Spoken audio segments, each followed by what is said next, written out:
Hello you guys, and welcome to Abundantly Minimal. My name is Sarah, and today I am sharing a second part of a kitchen minimalism related video.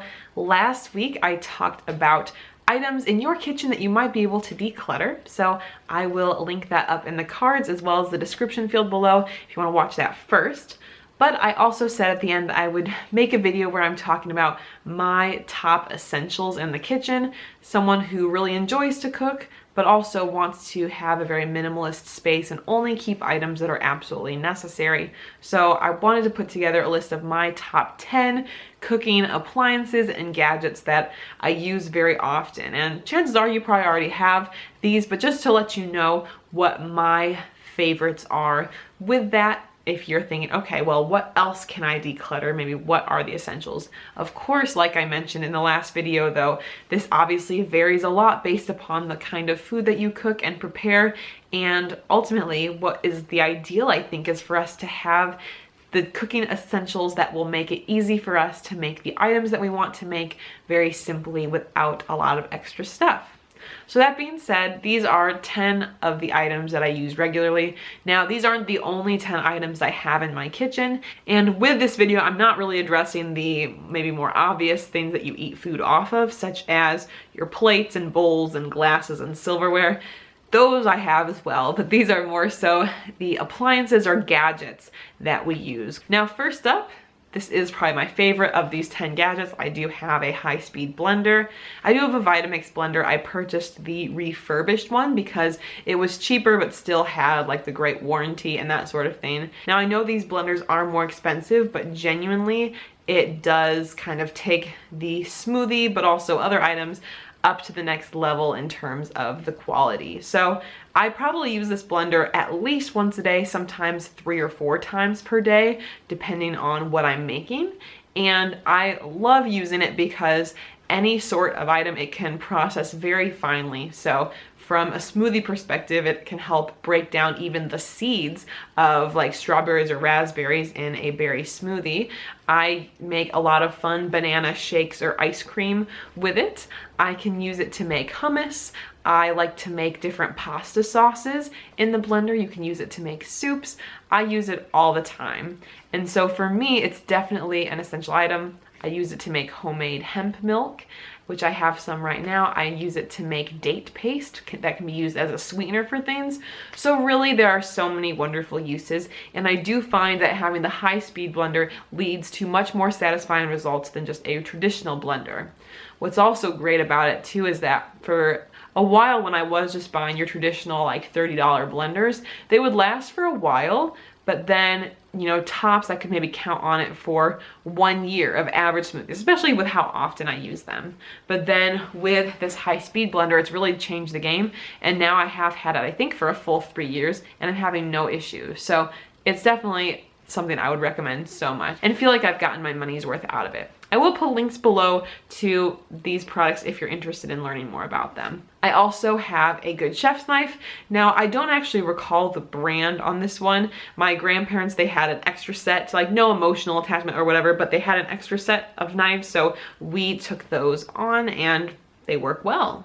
And the knives can be used to cut vegetables and prepare those, slice, you know, fresh baked like bakery bread, that kind of thing. It's mostly like for vegetables and produce that we're using it for, but that can take the place of a lot of these other kitchen gadgets like we talked about last week. Of course, with a knife, I have a cutting board. I personally have a wood cutting board, which I find works really well for us. It was actually such a sweet wedding gift Jake had gotten from, I guess we both had gotten from some of Jake's friends back when we got married 3.5 years ago. So that works really nicely. We have a large stainless steel pot that we use, and this is great for cooking pasta, something we use very often, cooking soups and other things. We use that fairly regularly. Also kind of going along with that, since, you know, we're talking about pasta, we also have a colander or strainer that we use, and that can be great for draining vegetables or rinsing vegetables. It's great for draining pasta and other things we're cooking like that, draining beans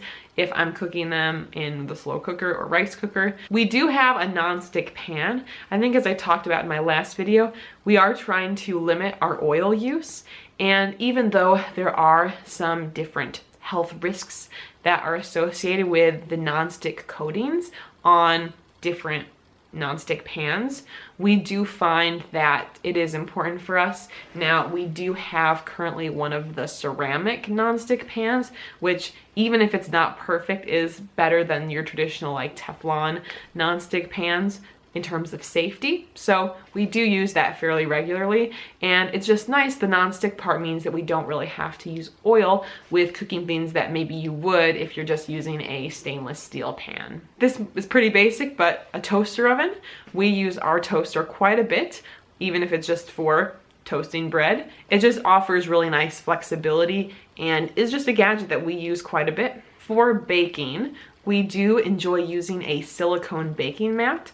I will link that one below in the description field, but basically having a silicone baking mat's awesome because you can avoid using parchment paper, so it can be a more sustainable option, but also then your food's not going to stick to the bottom of the pan. And for a lot of recipes, this can be a huge time saver, especially if it's something that's more messy. Rather than having the food baked on the pan and have to scrub to get rid of it, you instead might be able to just wash the silicone mat. So makes life a lot easier. Glass containers are something we use a lot of. So this is for leftover food. We have some Pyrex containers that we use often, as well as a lot of glass jars. If you look in our fridge at any given time, you'll see quite a few of them, and it just keeps things really simple for us. It's our preference to store food. Finally, my last topic that I would say here would be either like a rice cooker or a slow cooker.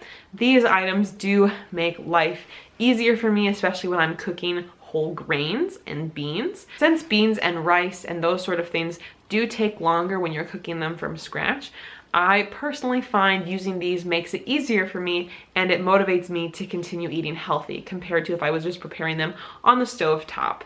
So I know there's definitely things like the Instant Pot and those kind of things that people feel very drawn towards. And I think for me, the slow cooker or rice cooker kind of serve those purposes.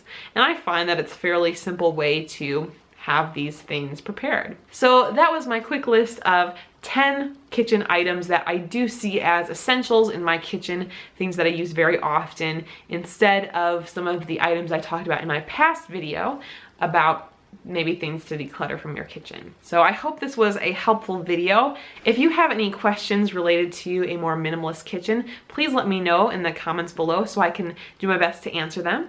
And I hope that this video was helpful. If you're looking for more information related to decluttering or kitchen related videos, I will link those here at the end of the video.